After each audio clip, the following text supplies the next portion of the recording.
I couldn't walk because of the discomfort caused by varicose veins. This ointment brought me incredible relief, all thanks to a recipe passed down from my great-grandmother. Take 10 chestnuts. They're packed with valuable properties long used in traditional home care. First, peel the chestnuts, cut them into small pieces, and place them in a jar.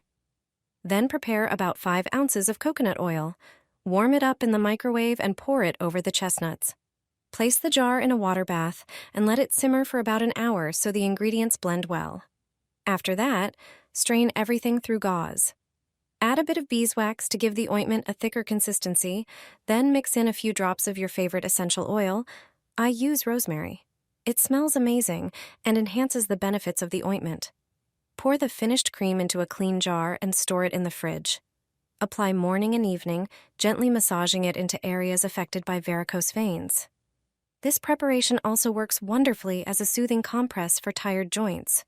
It's a simple, time-tested remedy that has helped care for legs naturally for generations.